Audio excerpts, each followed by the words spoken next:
কতটা নিচে নেমেছো তুমি? ভাবো না সে নিয়ে, তাই না? ম্যাম, ভাবি না। তার একটা কারণ আছে। ভাবলে নিচে নামতে কষ্ট হয় অথবা নিচে নামার ইচ্ছেটা আর থাকে না, এজন্যই ভাবি না। মনোয়ারা কপালে হাত চাপলেন। ফাজলামি পেয়েছো? আর একটা বাজে কথা বললে থাপ্পড় মারবো একটা। রেগে যাচ্ছেন কেন? খুশি হব তোমার বাদরামুতে? খুশি হওয়াই তো উচিত। দুঃখিত হওয়ার কিছু দেখছি না। মানুষ বড় হওয়ার সাথে সাথে বদলায়, তোমার আরও অবনতি হয়েছে। যখন অনার্সে ভর্তি হলে ভাবলাম ছোট মানুষ শুধরে যাবে, আজ অবধি একটুও শুধরেছো? আপনি খামোখায় রেগে যাচ্ছেন ম্যাম। করেছিটা কি? তুমি জানো না, তাই না? আমার মাথায় তো জট নেই, ধ্যান ট্যান করি না, জানবো কিভাবে? তর্ক করছো? জয় মুখে আঙুল দিল। তুমি নিজেই বলো তো, একজন ছাত্র নেতার সাথে এরকম অসভ্য কর্মকাণ্ড যায়? ভার্সিটিতে মেয়েরা যদি তোমার কাছে নিরাপদ না হয় তাহলে জুনিয়ররা তোমার কাছে কি শিখবে? তোমার শাসন মানবে তারা? জয় মাথা নাড়ল। জি না, মানবে না। আমি হলেও মানতাম না। ধমকে উঠলেন ম্যাম। চুপ ফাজিল, তোমায় আমি কি করব জয়? এত দায়সারাভাবে জীবনযাপন করো না। কোথায় গিয়ে আটকে যাবে তখন কিন্তু ছটপট নিতে লাভ হবে না বিশেষ। ম্যাম, আমি জানি আমার পরিণতি খুব একটা ভালো না, কিন্তু আমার সেই পরিণতিকে ভয় লাগে না। এই রোগের ওষুধ নেই। তুমি পাগল জয়? বেশি না, অল্প। এক সময় করে আসবে আমার কাছে, সময় করে কথা বলবো। জীবনে পাপ তো কম করলে না, এখন থামা উচিত নয়? না, থামবো কোন সুখে? টাকা পয়সা দেবেন থামলে? মনোয়ারা চুপচাপ চেয়ে রইলেন। জয় আলগোছে হাসলো ম্যামের চোখের দিকে তাকিয়ে। পাপ করতে করতে থামলে মানুষ আর বাঁচে না ম্যাম। আমি আর কিছুদিন বাঁচবো ভাবছি। বিয়ে শাদী না করে মরা ঠিক না। মনোয়ারা জয় আমিরের এক হাসিতে ঝলসে গলে গেলেন যেন। জয়ের চোখের দিকে তাকাতে নেই, এটা তিনি মানতেন আগেও। যখন ভার্সিটিতে ছিল এত সব কুকর্ম করে বেড়াতো, অথচ গালি ঝাড়লে বা মারলে যে ছেলে রাগে না, কখনো যে সিরিয়াস হয় না, ঠোঁটের দুষ্টু হাসি অথবা রসিক কথাবার্তা থামে না, তাকে শাস্তি দেবার উপায় কি? মনোয়ারা কপট কঠিন স্বরে বললেন। এখন বলো কি হয়েছে মেয়েটার সঙ্গে তোমার? জয় হাঁ করে শ্বাস নিল। কিছু বলতে প্রস্তুতি নিল সে। এরপর সুন্দর করে বলল। রাগারাগি হয়েছে। রাগারাগি হয়েছে? জুনিয়রের সাথে রাগারাগি? আমরিন আমার প্রেমিকা ম্যাম, কিন্তু ও এখন আর আমাকে চায় না। কথা বলতে গেলেই স্যাঁত করে ওঠে শালি, এড়িয়ে চলে। এরপর গতকাল আবার অভিযোগ করেছে। একটা দীর্ঘশ্বাস ফেলল জয়। এখন আপনি যদি গিয়ে ওকে এই কথা জিজ্ঞেস করেন, ও এটাও স্বীকার করবে না যে ও আমার প্রেমিকা। তাজ্জব বনে গেলেন মনোয়ারা। তোমার প্রেমিকা? তোমার মতো ক্যাঙ্গারুর প্রেমিকা এসবও বিশ্বাস করে মরতে হবে? কেন বিশ্বাস করতে পারছেন না? মনোয়ারা চুপচাপ জয়ের দিকে তাকিয়ে রইলেন। এরপর না চাইতেও আচমকা হেসে ফেললেন। তুমি কি ভাবো আমায়? আমি জানি না তোমায়? কি জানেন? মনোয়ারা গম্ভীর হবার চেষ্টা করলেন, অথচ লাভ নেই। তাই তিনি কৌশলে বোঝানোর চেষ্টা করলেন বেপরোয়া ষাঁড়টাকে। আর জ্বালাবে না মেয়েটাকে। তোমার নিজের রেপুটেশন খারাপ হয় এই খাতিরেও তো বাদরামি ছাড়তে পারো। জয় বোঝানোর চেষ্টা করলো। সত্যিও আমার গার্লফ্রেন্ড ম্যাম। মনোয়ারা কঠিন হতে গিয়েও হাসলেন। Get out! কান ধরে দাঁড় করিয়ে রাখবো এবার। বের হও আমার রুম থেকে। জয় বাইরে বেরিয়ে এলো হাসতে হাসতে ম্যামের কক্ষ থেকে। আপন বনেই বলল। আমরিন, কেন যে এত সহজভাবে নাও তুমি আমায়? কেন? ওয়াই? পলাশের ডেরা উপজেলার শেষ প্রান্তে। চারপাশে বিশাল বিশাল গাছ। তার পাশে একটা পুকুর আছে। পুকুরের পেছনে দোতলা বাড়ি, ওপরে শ্যাওলা পড়া রুফটপের টাইপের। হামজা বসলো। পলাশ এলো গায়ে শার্ট জড়াতে জড়াতে, পরনে 3/4 প্যান্ট, নেমে আছে কোমরের নিচ অব্দি। এমন সব সময় আসো? এই তো কেবলই গেলাম রুমে। এসব সময় মাঝপথে চলে আসা যায় নাকি? দরকার বলে এসেছি। রঙ্গ তামাশার জন্য রাত আছে, কাজের জন্যই দিন। রাতে তো আমি আসবো না, অন্তত কাজের কথা বলতে। তখন এসব কাজ সরাবেন। মন বা শরীর তো আর দিন রাত বুঝে না। হোটেলে গেছিলি? ওখানে পাইনি বলে এখানে এসেছি। দুহাত একত্র করে ঝুঁকে বসলো হামজা। বাজারের খবর পেয়েছেন? হুম, কাজটা ঠিক মতো করো নাই। বহুত হাঙ্গামা সইতে হবে এর বদলে। অলরেডি কিছু একটা হইছে। বলেই আসছো, ঠিক বলছি না? না, ঠিক বলেননি। তেমন কিছুই হয়নি, তবে হবে বলে আশঙ্কা করছি। আপনি আবার মাঝারকে সাহায্য করছেন না তো? আরে না, আমার কাছে আছে, বসে তো একটা ফুক মারে চলে যায়। বাস্তব। পেট বানানোর কথা শুনে এখানে আসেনি পলাশ ভাই। বাচ্চা কথা রেখে সোজা কথার আসুন। তো তুই কি চাস আমার কাছে? হুম? তোর শত্রুগুলোরে আমার শত্রু বানিয়ে ফেলি? এখানে বসে ব্যবসা কারবার চালাতে গেলে দিনাজপুরের সব রাজনীতিবিদকেই দরকার আমার। আমার কারবারের কাছে আমি আপোষ করি না, জানিস তো তুই। হামজার জন্য নাস্তা এলো। পলাশ খেতে ইশারা করলো। হামজা তা উপেক্ষা করে বলল, আজ যদি মাঝারের লোক কোনো হাঙ্গামা করে আপনার কারবারেও ভাটা পড়বে। এখানে বসে কলকাঠের নাড়ার সুযোগ আমি দেব না বোধ হয় আর। ইস, কথা কোন দিক থেকে কোন দিক নিয়ে যাচ্ছে। আমি শুধু কারোর সাথে সম্পর্ক নষ্ট করতে চাই না, আর এইটাও চাই তুমি আর মাজাহার এক হও। যেহেতু আমারও তোমাদের প্রয়োজন, তোমাদেরও আমাকে। অথচ দুজন এক হইতে পারো না, মাঝে পিষে মরতেছি আমি। অথচ মেয়র হচ্ছে আমি। মাঝারের গোষ্ঠী শুদ্ধ রাজনীতি থেকে উপড়ে ফেলব। তাহলে ওদের সাথে আপনার সম্পর্ক রাখার বিশেষ দরকার হবে বলে মনে হয় না। পলাশ সিগারেট ধরিয়ে ঠোঁটে চেপে বলল। চা ঠান্ডা হয়ে যাচ্ছে। সোফার উপর শরীরের ভার ছেড়ে বসল। হামজা শুনল না বোধহয় সেই কথা। সোজা সাপটা বলল, আর সম্মেলন যদি একটা আওয়াজও আসে ওদের, সামান্য পরিবেশ নষ্ট হলেও আপনার ধান্দার শিকড় একটানে উপরে তুলে ফেলে দেবো আমি। মাজার ঢাকায় চিকিৎসারত, ওর ছেলেরা আতঙ্কগ্রস্ত। অথচ আমি জানি আপনার লোকজন মাঝারের হয়ে ক্লাবে প্রতিদিন গন্ডগোল করতে যাচ্ছে। আপনি ওদের নিষেধ করবেন। পলাশ চুপচাপ তাকিয়ে রইল একটু হামজার দিকে। পরে গম্ভীর হলো। আমি ওদের যেতে বলিনি। আমিও আমার ছেলেদের যেতে বলবো না। ওরা নিজেরাই দড়ি ছিঁড়তে খুব ওস্তাদ, আর জয়কে তো চেনেন।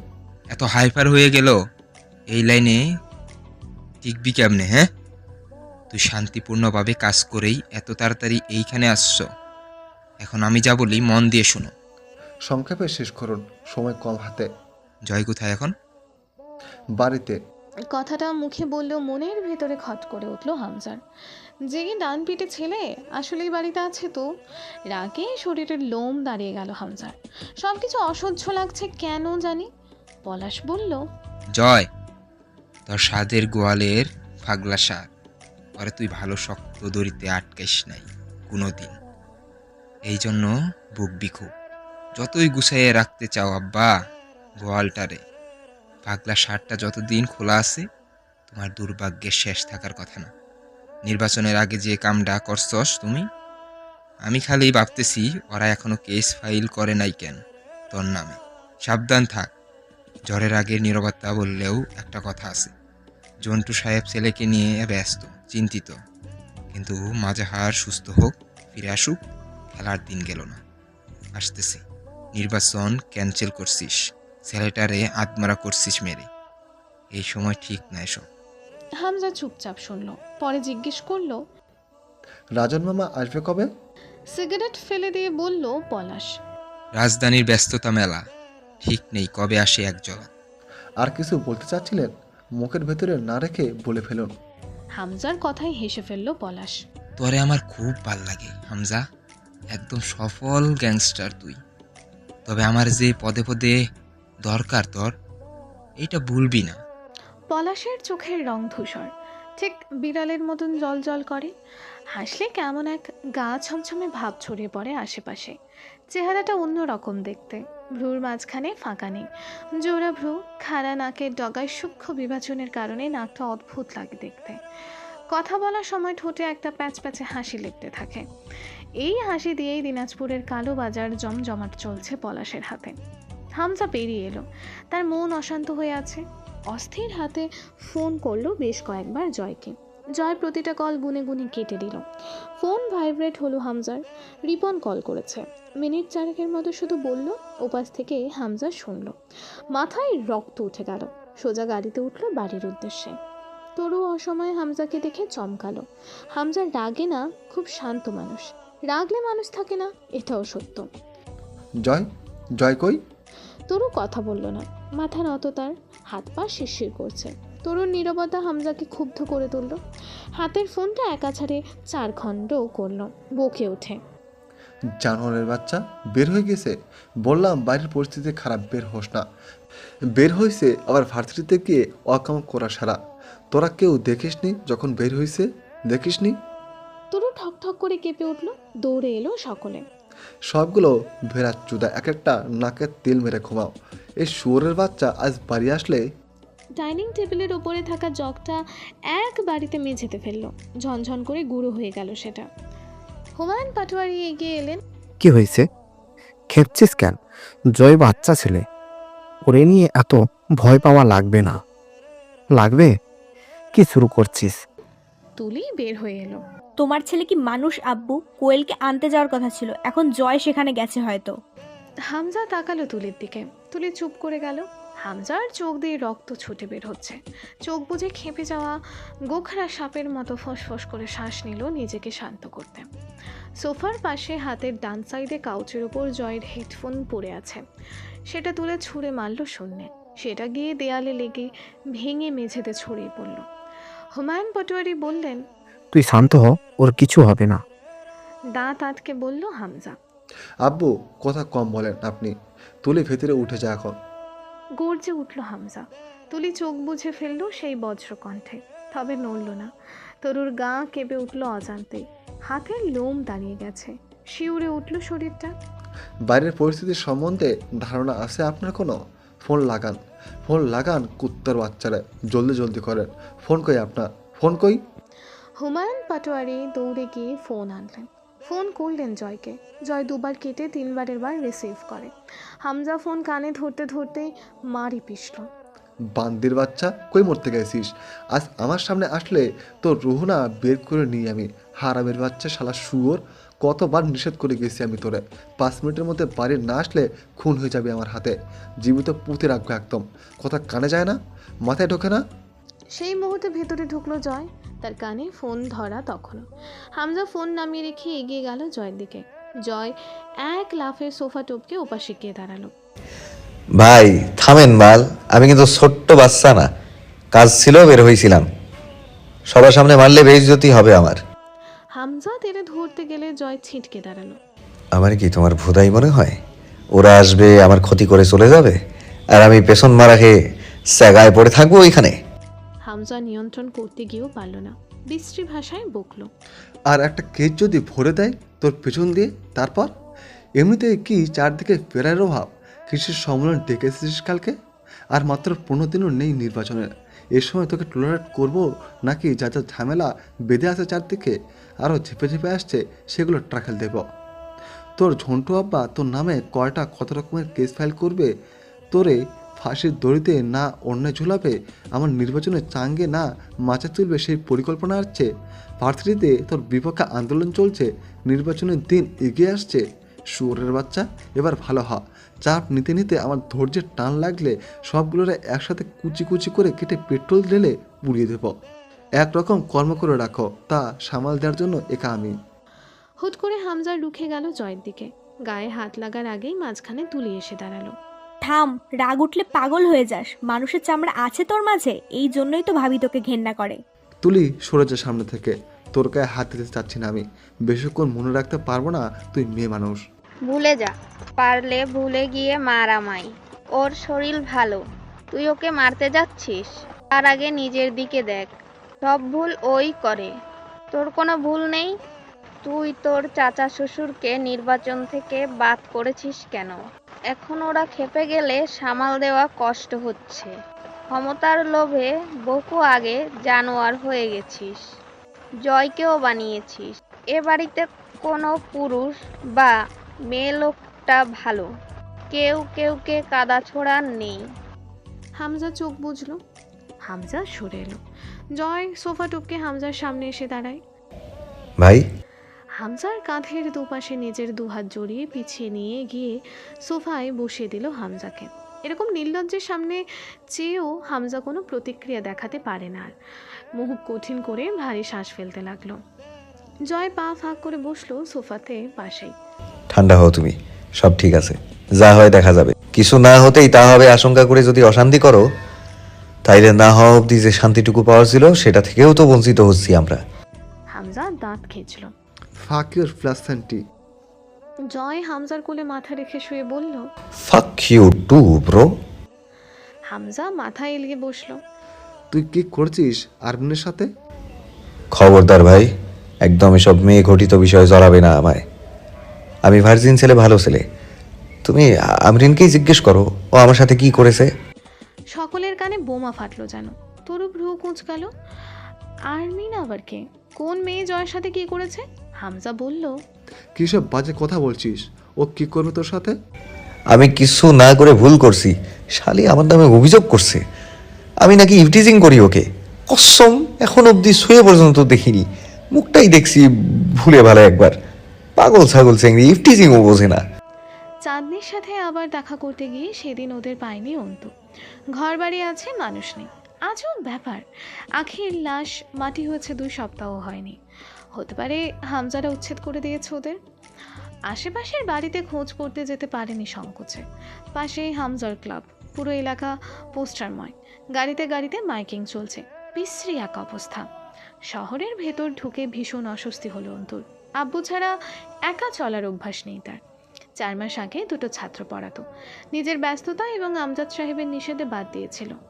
একজনের কাছে 2 মাসের বেতন পাওনা ছিল, তা কোনোদিন চাইতে যায়নি অন্তু। সেদিন ফেরার পথে তাদের বাড়ি পড়েছিল। মহিলা দেখতে পেয়ে খুব খাতির করে ভেতরে বসিয়ে নাস্তা করে সেই টাকা জোর করে হাতে ধরিয়ে দিলেন। অন্তুর ফুরফুরে লাগছে মনটা। পুরুষেরা ভাবে তারাই বোধহয় শুধু বেকারত্বে পিষে মরে, শখ আহ্লাদ পূরণের ব্যর্থতায়। তারা বুঝবে না মেয়েরাও স্বপ্ন দেখেই নিজের যোগ্যতার জোরে হালাল উপার্জনের টাকায় 2টো মানুষের হাতে কিছু তুলে দিয়ে তাদের কপট রাগের শিকার হতে। এখন অন্তু পুরো টাকাটা দিয়ে একটা দামি রোল্যাক্স ব্র্যান্ডের ঘড়ি কিনে নিয়ে যাবে আব্বুর জন্য। আব্বু হাসবেন না, একটুও না, বরং গম্ভীর হয়ে বলবেন। বেশি বড় হয়ে গেছিস, এসব আনতে কে বলেছে? তোর এটা নেই সেটা নেই, এটা দিয়ে কিনে নেওয়া যেত না? যা নিয়ে যা, তোর ঘড়ি লাগবে না আমার, আমি ঘড়ি পরি না এখন আর। অন্তু চুপচাপ রেখে চলে আসবে। তৎক্ষণাৎ ঘড়িটা হাতে তুলে নেবেন আমজাদ সাহেব। উল্টে পাল্টে দেখবেন, অল্প বিস্তর হাসবেন, সেই হাসিও যেন গম্ভীর দেখাবে। এরপর হাতে পড়বেন ঘড়িটা, আবারও খুলে রেখে দেবেন পুরনো আলমারির ডান পাশের ড্রয়ারে। ঘড়ি কেনা শেষে ফেরার গাড়ি থামলো অন্তু। চালক বলল। আপা ওঠেন, তাড়াতাড়ি ওঠেন, ট্রাফিক সালারা বেশিক্ষণ দাঁড়াতেই দেবে না এখানে। গাড়ির ভেতর ঠেসে ঠুসে বসার মতন কোনো মতো জায়গা রয়েছে, সব যাত্রী পুরুষ। অন্তু বলল। পরের গাড়িতে চলে যাব, যান আপনি। আরে আপা, সমস্যা কি? সবার ঘরে মা বোন আছে, এরা কেউ আপনার ভাই, কেউ বাপের মতো। বসেন, তাড়াতাড়ি চলে যাই। জি, একদম সঠিক কথা বলেছেন। বেগানা বলে শুধু একটা শব্দ রয়েছে, এর কোনো যুক্তি নেই। হুদাই এই শব্দটার উৎপত্তি, কারণ যেহেতু বাড়িতে মা বোন সবার রয়েছে, সুতরাং বাইরের সবাই সবার মা বোন, এতে সন্দেহের অবকাশ নেই। পৃথিবীতে সবাই সবার মা বোন। তো ভাই, আপনি আপনার কোন মা বা বোনকে বিয়ে করেছেন? জায়েজ হয়েছে তো বিয়ে? ফাজলামি করার জায়গা পান না? নাটক, এইসব ঘোমটার তলে যে খেমটা চলে তা তো লোক জানে না। রাস্তাঘাটে বের হন কেন তাহলে? এত যখন দেমাক, তখন উড়োজাহাজ চড়ে পথঘাটে চললেই পারেন। অন্তু মাথা নাড়ল। আপনার পরামর্শ আমি মনে রাখবো ভাই। এরপর যতদিন উড়োজাহাজ কিনতে অথবা যাত্রার পাশে গা লাগিয়ে চট করে বসে যেতে না শিখি, ততদিন আর বের হব না। লোকটা কিছু বলতে উদ্যত হতেই অন্তর কণ্ঠস্বরে শীতলতা পিলটে কঠিন, দৃঢ় হয়ে বলল। যান, দাঁড়িয়ে থাকবেন না আর।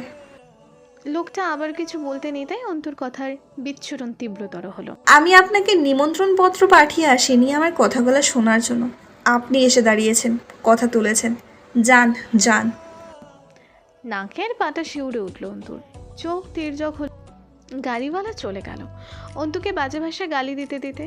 অন্তুর কানে এলো, গায়ে লাগলো না। সে ওইদিক ওইদিক তাকালো, দৃষ্টি থামলো। অন্তিক রাস্তা পার হচ্ছে, সাথে একটা কালো কুচকুচে লোক, ভয়ঙ্কর চেহারা সুরত, গলায় কমপক্ষে 20-25 রকমের চেইন, হাতে বালা, ঘাড়ে ট্যাটু। অন্তিকের মুখ চোখ শুকনো। যে ছেলে কোনোদিন আম্মা অল্প ধমকে কথা বললে 7 দিন হোটেলে খেত, তাকে লোকটা শাসিয়ে কথা বলছে বোধ হয়। অন্তিক বাধ্যগতের মতো মাথা নাড়ছে, খুশি করার চেষ্টা করছে লোকটাকে। অন্তু ভ্রুকুচকে তাকিয়ে রইল। অন্তিক তার অন্তিক নেই, জীর্ণ শীর্ণ এক ভিখারি দেহে পরিণত হয়েছেন।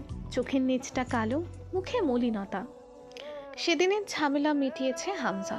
জয়কে আর ভার্সিটি মুখ হতে দেয়নি। সে গিয়ে প্রিন্সিপাল এবং সাধারণ সম্পাদকের সঙ্গে ছোট্ট একটা মিটিং করে ঝামেলা মিটিয়ে এসেছে। তা কতটা মিটেছে জানা নেই। রাতের গাড়ি জয়ের। সে ঢাকা যাওয়ার সময় কোনো দিনই কার ব্যবহার করে না, বাসে যায়। এতে তার ইন্টারেস্টটা কি তা জয় জানে ভালো। রাত 10টার সময় দুজনে হোটেলে বসে আরাম করে খেলো। এরপর দুটো সিগারেট ধরালো। জয় সিগারেটে টান দিয়ে হামজাকে বলল, আমি 3 দিনের ভেতর ফেরার চেষ্টা করব। তুমি ছেলেদের অ্যালার্ট থাকতে বলো। আর এত চিন্তা কইরো না হুদাই। তোমার যে প্রতিদ্বন্দ্বীগুলা ভোট করতেছে তাদের লোক টাকা নিয়েও ভোট দেবে না। একটাই অপশন তাদের কাছে, তুমি। মাজহার সুস্থ হতে হতে ইলেকশন শেষ হয়ে যাবে, খুব খারাপ কিছু হবে না। হামজা কথা না বলে সিগারেট ঠোঁটে নেয়। বের হবার সময় জয় একটা পরনে হাফ স্লিভ টি শার্ট পরেছে, জ্যাকেট অথবা গরম কাপড় কিছু নেই। ওভাবেই দৌড়ে ছাদে গেল। কবুতরের ঘরে পানি দেওয়া দরকার। সে চলে গেলে তরু কতটুকু যত্ন করবে এদের তা বলা যায় না। ফোনের ফ্ল্যাশ চালিয়ে ভালোভাবে দেখলো কবুতরগুলোকে। একা একাই 2-4টা কথাও বলল কবুতরদের সাথে। নেমে এসে তরুকে শাসালো। কবুতরদের যেন ঠিকমতো পরিচর্যা করা হয়, নয়তো বাড়ি ফিরে সবগুলোকে লাথি মেরে বের করবো বাড়ি থেকে। ঘড়িতে 10:30 বাজে। বের হওয়ার আগ মুহূর্তে রিমির কথা মনে পড়ল। ওকে একটু জ্বালানো দরকার বের হওয়ার আগে। রিমি কাপড় ইস্ত্রি করছিল। জয় লম্বা করে একটা সালাম দিল, যেন কত দূর থেকে মেহমান এসেছে। রিমি তাকালো, কথা বলল না। রেগে আছেন কার উপরে? আমার উপরে? রেগে কেন থাকবো? মহিলা মাইন্ডসের রেগে থাকার জন্য বিশেষ কারণ দরকার হয় না। রিমি ঠেস দিয়ে বলল, হ্যাঁ, আপনি যখন বলেছেন তখন তাই। আফটার অল মেয়ে লোকের ব্যাপারে খুব জানাশোনা আছে আপনার। গায়ে মাখলো না জয় কথাটা, প্যাচ প্যাচে হাসি হাসলো।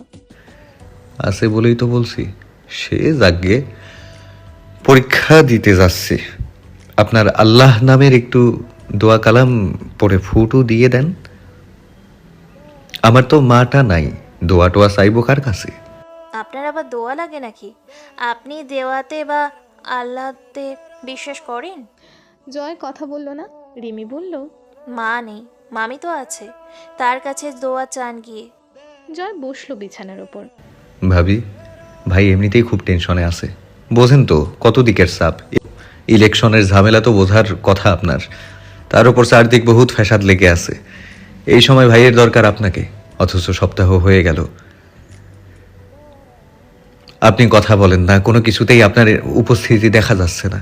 ভাইয়ের মুখের দিকে তাকাইলেই বোঝা যায় তার উপর দিয়ে কি চলে যাচ্ছে। এখন খুব করে তার আপনাকে দরকার। আপনি তার বউ, তার পেরেশানি দূর করতে আপনার বিকল্প নেই। রাগ করে থাকবেন না এখন আর। আমিও থাকবো না কয়েকদিন ভাইয়ের পাশে। আপনিও মুখ ফিরিয়ে থাকলে। এবারে গলার নরম স্বর পরিবর্তিত হয়ে জয়ের নিজস্বতা এলো। সমস্যা বা ঝামেলা যদি আমায় নিয়ে হয়, আমি তো আর ক্ষমা টমা চাইবো না, জানেনি। অথবা আফসোসও করব না। আপনি কিসের আশায় রেগে থাকবেন তাহলে? অন্তত যতদিন বেঁচে আছি এভাবেই চলবে হয়তো। তাই বলে তো আর চিরদিন রেগে থাকতে পারবেন না। তো কদিন আগ আর পিস, কেননা এখনই ঠিক হয়ে যান। আমি জিনিসটাই এমন ভাবি, যেখানে আমার অবস্থান তার আশেপাশে কিছু না কিছু ক্ষয় হয়ই। এটা আবার নিজস্বতা বলা চলে, মেনে নিন। আসি, ভালো থাকবেন। অকপটে নিজের অশিষ্টতা স্বীকার করে বের হয়ে গেল জয়।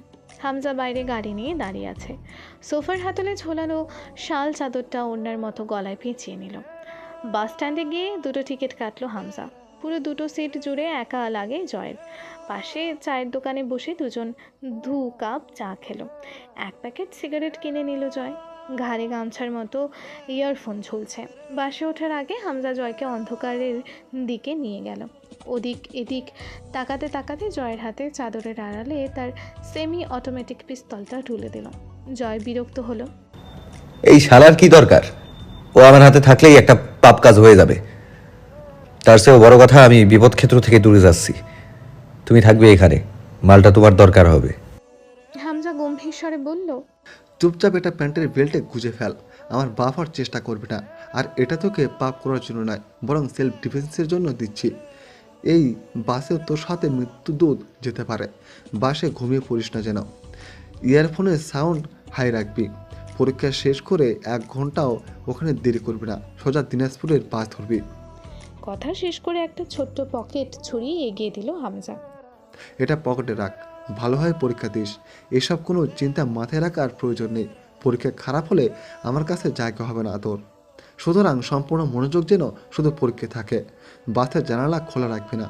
আর টি শার্টই বা পরছিস কেন? ওটা সহ প্যান্টও খুলে ফেল। খুব গরম পড়েছে তো, পৌষ মাস বলে কথা, চারদিকে খুব গরম। জয় হেসে ফেলল নির্লজ্জের মতো। জ্যাকেট আনিনি সাথে, আমার শীত লাগে না জানোই তো।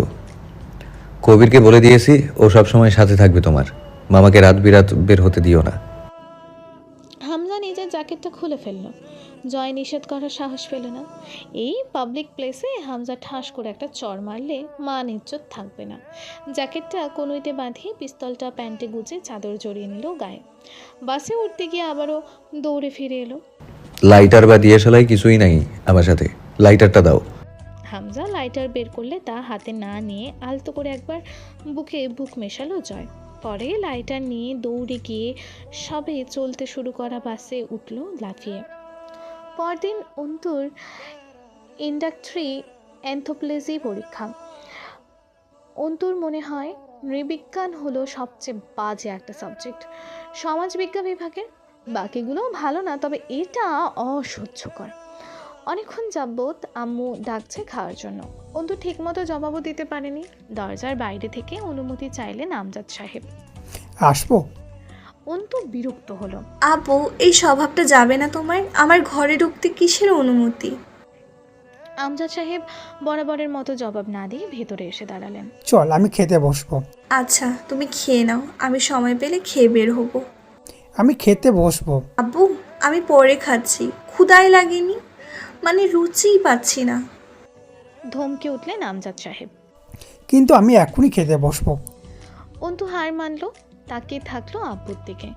ঘি রঙা শাল জড়ানো লম্বাটে চেহারা, চাপদাড়িতে মেহেদি। আমজাদ সাহেব জিজ্ঞেস করলেন, তাকিয়ে আছিস কেন? একটু বসো তো আব্বু।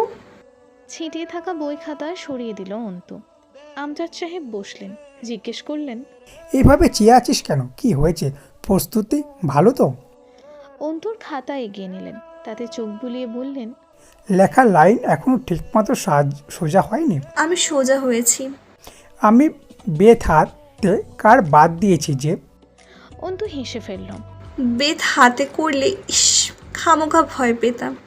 তখন যদি বুঝতাম তুমি শুধুই ভয় দেখাতে বেত দেখাচ্ছ, এত ডিসিপ্লিন ভালো মেয়ে হতাম না আমি, প্রমিস। হেসে ফেললেন আমজাদ সাহেব। এক কোণ বেত হাতে তুলে ঠিক মারবো। চল, তোর আম্মা বসে আছে, দেরি হলে একটা ছোটোখাটো ঘূর্ণিঝড় পেয়ে যাবে। একটা প্রশ্ন করব? না, আগে খেতে চল। ধান্দাবাজ আমার সাথে নাম না খেয়ে পরীক্ষা দিতে যায় কেউ? অন্তু চেয়ে রইল কিছুক্ষণ আব্বুর দিকে। চোখ দুটো সজল হয়ে উঠল, অল্প পানি ছলছল করে উঠল। হুমায়ুন আহমেদ বলেছিলেন, হিমুরা পকেটে টাকা নিয়ে ঘোরে না। অন্তু সেটাকে নিজের মতো করে বলে। অন্তুরা কান্না করে না।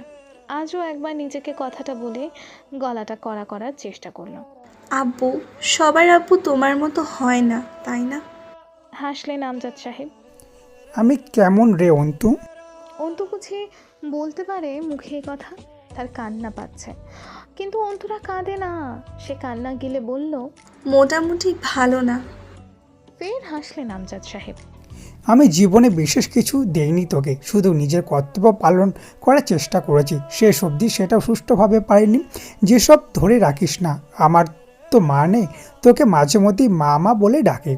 এই সুযোগে কেনার সামর্থ্য আমার নেই, তুই বিনামূল্যে দিয়ে রেখেছিস, তার বদলে কি দিতে পেরেছি তোকে? অন্তু সহ্য করতে পারল না। বুকের ভার বাঁধ মানবে না বেশিক্ষণ। চোখ বুঝে অনুরোধ করার মতন বলে উঠল, চুপ করো আপু, চুপ করো আপু। নিজেকে সামলালো। আব্বুর দিকে তাকিয়ে অন্তিকের কথা মনে পড়ে মুখ মলিন হতে গিয়েও হলো না। যারা কম হাসে তাদের হঠাৎ হাসি মিলিয়ে দেওয়ার সাহস অন্তুর নেই, বিশেষ করে আব্বুর। হুট করে আব্বুর উরুতে মাথা রেখে শুয়ে পড়ল। এভাবে ছোটবেলায় সে আব্বুর উরুতেও মাথা রেখে পড়া শিখতো আব্বুর কাছে। ওভাবে ঘুমিয়ে গেল। আমজাদ সাহেব আবারও ডেকে তুলতেন জোর করে খাওয়ানোর জন্য। নিষ্ঠুর লাগতো তখন আব্বুকে। কাঁচা ঘুম ভাঙিয়ে ভাত খাইয়ে দেয়া, সকালে টেনে তুলে স্কুলে নিয়ে যাওয়া। অন্তুর রাস্তা কোনো দিন আব্বুর হাত জড়িয়ে ধরে পার হয়নি। একটা আঙুলের মাথা ধরতো, পুরো হাত ধরলে সে আব্বুর ওপর পুরোপুরি নির্ভরশীল হয়ে পড়বে, নিজের ওপর আত্মবিশ্বাস হারিয়ে ফেলবে। অথচ আব্বুর হাতের আঙুল ধরা ছাড়া পার হতে সে জানে না।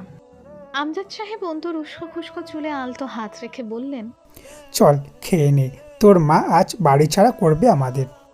হঠাৎই নিজের জীবনে আব্বু সত্তাটার সমস্তটুকু উপস্থিতি যেন বুকের ভেতর এক থলে তরল আবেগ হয়ে জমেছে। ভার অনুভূত হচ্ছে বুকের ওপর সেই তরল। চোখ ফিরিয়ে নিল। বই খাতা গোছাতে গোছাতে আনমনে নিজের স্বভাব সুলভ দৃঢ় গলায় বলল, আব্বু শোনো, তুমি আবার কোনোদিন আমায় রেখে চলে যেও না, বুঝলে? আমি কিন্তু রাস্তাটা পার হতে শিখিনি এখনও। তুমি না জোর করে খেতে যাওয়ার অভ্যেসটাও হয়নি এখনও। আরও অনেক সমস্যা। আমজাদ সাহেব কেমন করে যেন হাসলেন। শিখে যাবে সব। মানুষ অভিযোজন ক্ষমতা সম্পূর্ণ প্রাণী। অন্তু সামাজিক কোনো মানুষকে জঙ্গলে ফেলে আসলে সে 4 পায়ে চলতে অবধি শিখে যায় বেঁচে থাকার তাগিদে। অন্তু দিশেহারা হয়ে তাকায়, অস্ফুট ডাকে, আব্বু থেমে আবারও ডাকে, তোমার যাওয়ার হলে আমায় সঙ্গে নেবে প্লিজ। আমি আত্মনির্ভরশীল, কিন্তু তোমার আঙুলের ডগা আঁকড়ে ধরি যে অংশ দিয়ে, ওইটুকু তো ফাঁকা। তোমার আঙুলটাকে সর্বক্ষণ খুব দরকার আমার। অন্তুর কণ্ঠে শাসনের স্বর, অথচ গলাটা গুলিয়ে আসছে। থরথরিয়ে কাঁপছে ঠোঁট দুটো। একসময় এবার থুতনিটা ভেঙে এলে অন্তু অন্যদিকে ফেরে। আমজাদ সাহেব প্রাণ ভরে মুচকি হাসলেন। হাই স্কুলের প্রবীণ প্রিন্সিপাল একবার বলেছিলেন, অন্তুরা জানে না বাপেরাও অন্তুর মতোই, মুখ ফোটে না তাদের।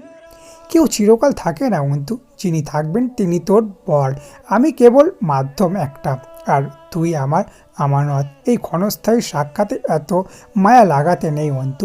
মায়া মূর্খদের দেহে পরিজীবের মতো বাস করে, শুষে শুষে খেয়ে ফেলে তাদের জীবন রসকে।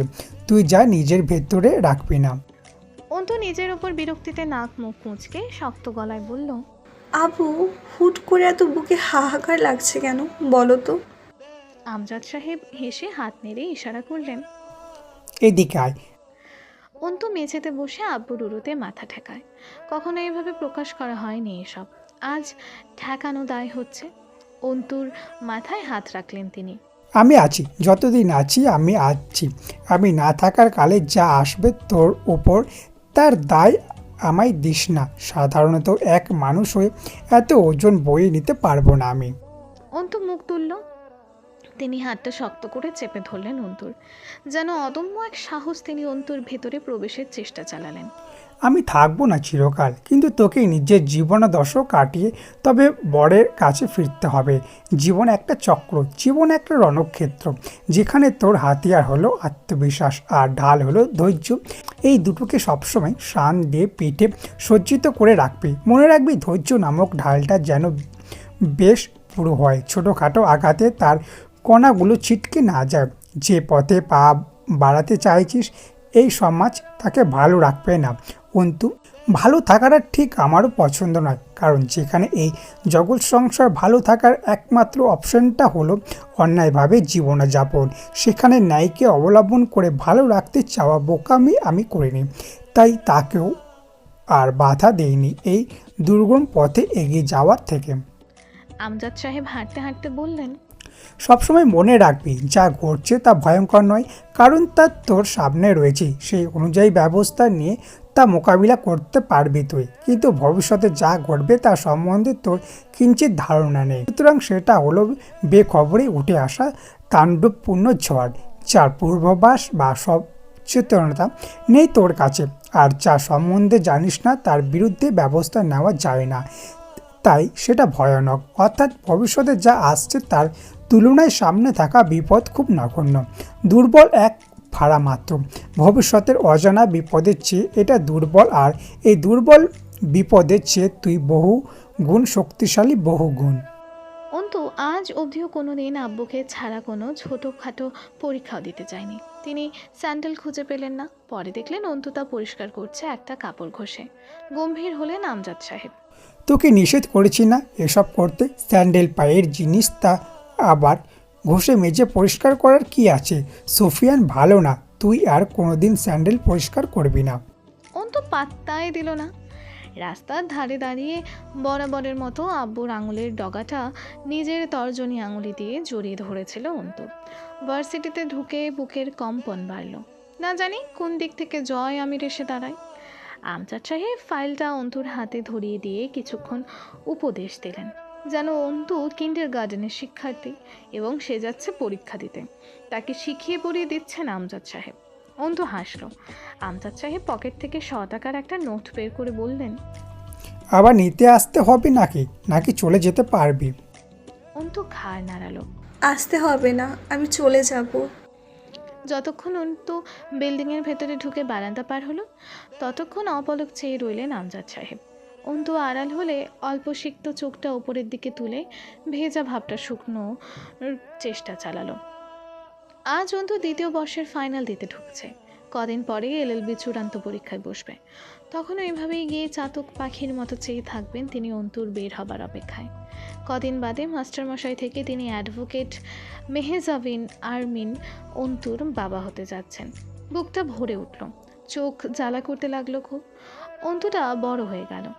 এই তো কদিন আগে হাত ধরে স্কুল ড্রেস পরে মাথায় 2টা ঝুঁটি করে স্কুলে যেত অন্তু। আমজাদ সাহেব চোখ ফেরালেন। আস্তে করে হেঁটে বেরিয়ে এলেন ভার্সিটির ফটক পেরিয়ে। পরীক্ষা শেষ নাই করতে পিয়ন এলো হলে। অন্তু তখন হিমশিম খাচ্ছে লেখা শেষ করতে। অল্প সময় বাকি, লেখা অনেক। তারই মধ্যে পিয়ন জানালো মনোয়ারা রহমান নিজের কক্ষে ডেকে পাঠিয়েছেন আরমিনকে। মনোয়ারা রহমান চেহারে হেলান দিয়ে চোখ বুঝেছিলেন। অন্তু অনুমতি চাইলে চোখ মেলে বললেন, এসো। অন্তু চেয়ারে বসল। মনোয়ারা চশমা চোখে আটকালেন। অন্তুকে দেখলেন দুবার, পরে বললেন, বুঝতে পারছো তো কেন ডেকেছি? জয় আর তোমার সম্পর্ক কতদিনের? অন্তুর মস্তিষ্ক হুটহাট বিষয়টা ধরতে পারল না। কয়েক সেকেন্ড পর হুট করে কথাটা বোধগম্য হতেই কপাল টান করলো। কেন যেন মনে হলো ম্যাম ওকে ভরকাতে বলছেন কথাটা। অন্তু বলল, আমাদের কোনো সম্পর্ক নেই ম্যাম। নেই। ছিল তো, সেটা কতদিনের ছিল?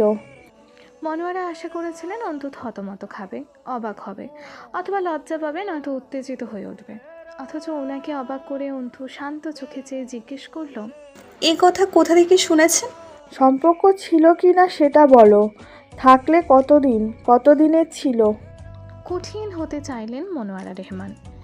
অন্তু নির্বিকার স্বরে বলল, আমি এবং জয় এই দুটো শব্দের সাথে সম্পর্ক শব্দটা অতিরিক্ত বেমানান ম্যাম। কথাটা আপনি হয় আমাকে ডিস্ট্র্যাক্ট করতে বলেছেন, অথবা যদি কারো কাছে শুনে থাকেন তবে সেটা গুজব ছিল।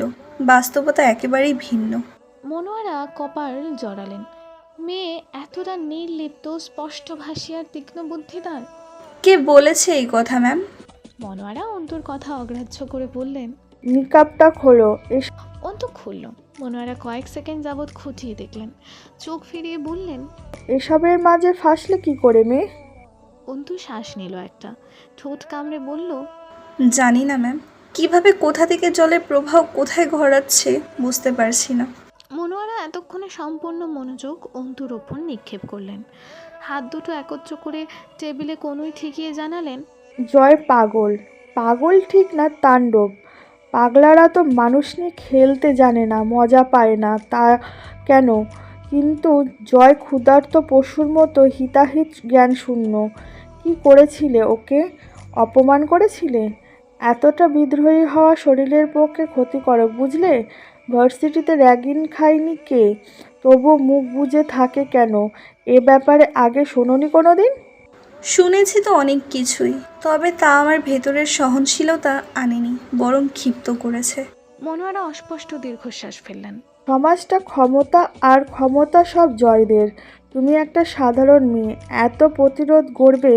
তোমার অতি মূল্যবান সম্মানকে জয় সাবানের মতো পানিতে ভিজিয়ে ঘষে ঘষে একটু একটু করে ক্ষয় করবে।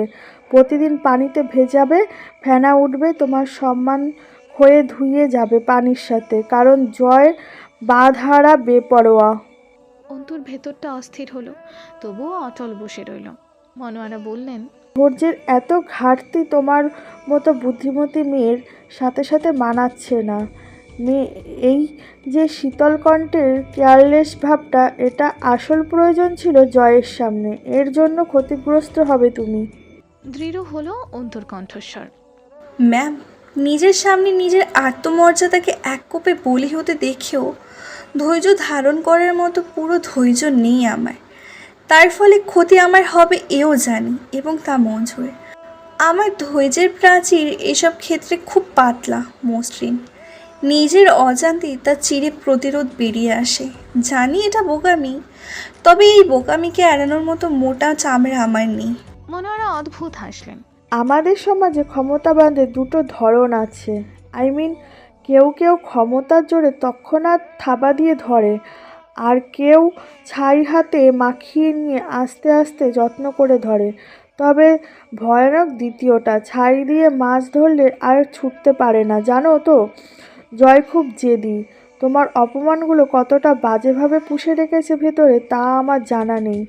ওর চিন্তাধারা আর সবার মতো না।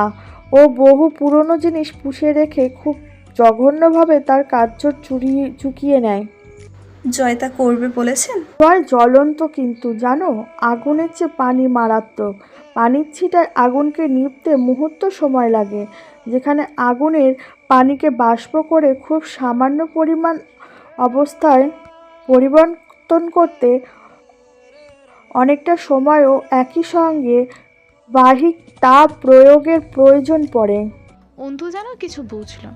ম্যাম বুঝে পানির হদিস দিলেন, যার থেকে অন্তুর অতি সাবধানতার দরকার। মনোয়ারা বললেন,